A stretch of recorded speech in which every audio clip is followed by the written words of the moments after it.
Talib sent another man, then another. The same thing happened each time. A dozen of his best men climbed the wall, only to laugh and leap to their deaths on the other side. Ho, ho, ho! Talib was desperate.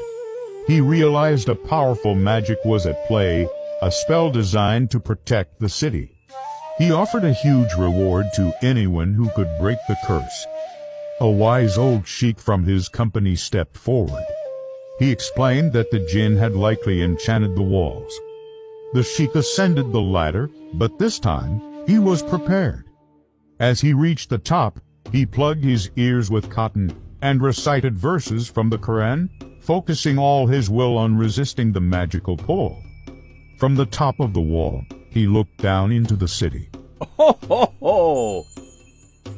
He saw what had tempted the other men, statues of beautiful maidens, with arms outstretched, seemingly beckoning climbers to leap into their embrace. It was a deadly illusion.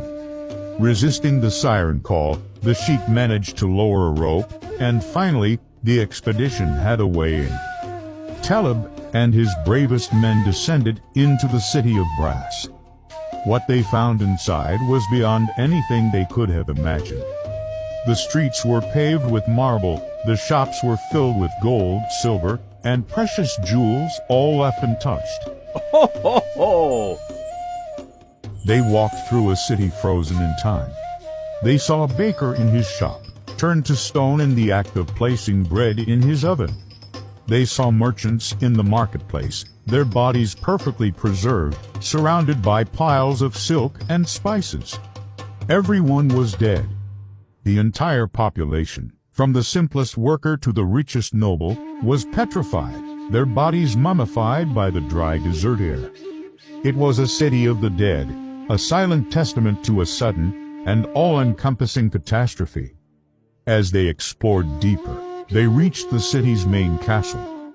The gates were open. Inside, they found a grand hall. Ho, ho, ho! And there, on a throne of gold, sat the queen of the city.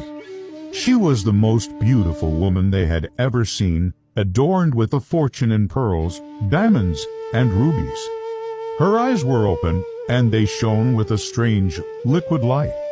For a moment, they thought she was alive. But as they drew closer, they saw she was dead, just like everyone else. And her shining eyes. They were two pools of quicksilver, cleverly placed in her sockets, that moved with the slightest vibration, creating a horrifying illusion.